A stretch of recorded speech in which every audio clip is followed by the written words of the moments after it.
Болотбектің үй бүлесі, туғандары, жолдаштары, кесіптештері. Мына бүгін біз атақты советтік кинорежиссер, Қырғыз кино кереметінің негіздеушілерінің бірі Болотбек менен қайырдашып отырабыз. Қырғыздың дағы бір талантты драматургу, театр режиссері Султан Акимович Раевтың интернетте эссесі шыққан екен, ошондо мындай деп башталат. Дағы бір тоғыз, дағы бір чокуыз құлағандай болды. Адамдағы адамдықты сақтап қалу Айтматовтың имандықтың постулаты, Шамшиевтің картиналарында дана өмір бойы чағылып тұрды. Айтматовтың адабиятта қандай орды болса, Шамшиевтің ролы кинода ошондон кем емес.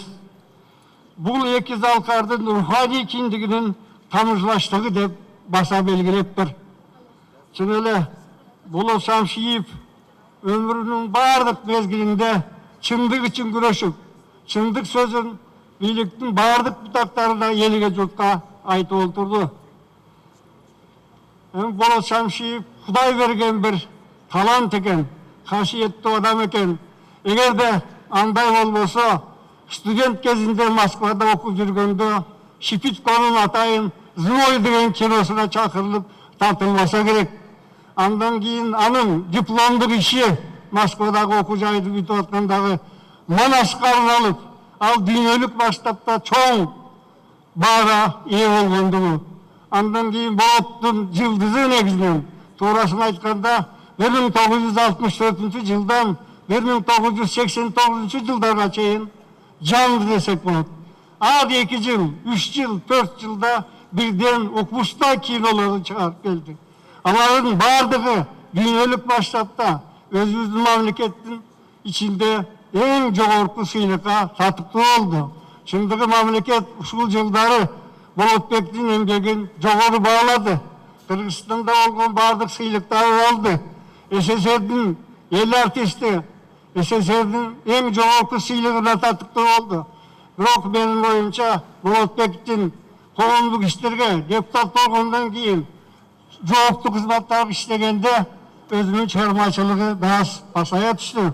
Ошондой болсо дагы өзүнүн жеке Саламайлык деген кино студиясын ачып, жанын үрөп, кыргыздын каза салттын, спорттун, убагын, азыркы көк бөлүмүнүн дагы сценарийин, бардык жол жобосун Болот көрсөткөндөй болду. Мен бул жерде бир нерсени белгилегим келет. Болоттун эмгеги эмнегедир 2006 жылдан кийин анча бааланбай калды. Мына Кыргызстанда чыккан Комсомольский правдада кичинекей бир атайын шилтеме берилиптир. Şu Болоттун акыркы мезгилдерде эмгеги бааланбай, өткүнүчү аткарылбай, канчалаган жакшы сценарийлери болсо дагы ошолорго каражат бөлүнбөй, кыйра чөнчүп, өзүнчө бир кыжалат болуп жүрдү деп. Бир жагынан буга кошулса болот. Мына мен дагы күбөмүн 75 жылдык юбилейинде Алатау кинотеатрында өткөндө şu бийликтин мындай бир түз көзкарашы байкалбады. Шейшелүү жетекчилер келбей, Казакстандан келген адам, силер анча бактабасаңар, Казакстан баасыз намын берүүгө даяр деп ошону айткан эле. Эми мындай нерсени эли айтпаса да болбойт. Эмгек багында бааласа болот. 2006 жылы Манастын 2-чи даражадагы орденин алгандан кийин мына 13 жыл өттү. 13 жылдын ичинде Болотто берет турган сыйлыкты ачыраак айтканда Кыргыз Республикасынын баатырын берсе толук татыктуу болмок. Ар жыл сайын ошо кийик берет турган комиссия эч болбосо 2 жолу заседать этет. Ошондо Болот ушундай сыйлык эмесе мына кандай сон болмок. 3 президент иштерди 2006 жылдан кийин. Мына 4-чү иштеп жатат. Эми өттү кетти. Кудай өзү жаратат экен, Кудай өзү каалаган алат экен. Ошондой болсо дагы эмгеги багланып, көңүл билим бөлүнүп, өзүнүн айткан бир кабыл тээктери аттанылган болсо, балким өмүрү узалат эле.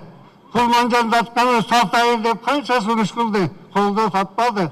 Эми Манастырда тартышка аракет кылып сунуштарын берди. Ага да колдоо анча болбоду. Бирок Кулманжанды туурасына айтканда жаман кино чыккан жок. Ошондой болсо дагы Болоттун немеси менен чыкса, балким андан да жакшы болмок. Кыскасы, Болотбек сенин жасаган иштериң бүт Кыргызстан үчүн, бүт союздук мамлекеттер үчүн, дүйнө үчүн опол тоолдой зор иштерди жасадың, эмгеги унутулбайт. Эмгек мүмкүн болушунча орунда бааланды, дагы жакшыраак, дагы тартыптуу бааланса жакшы болмок.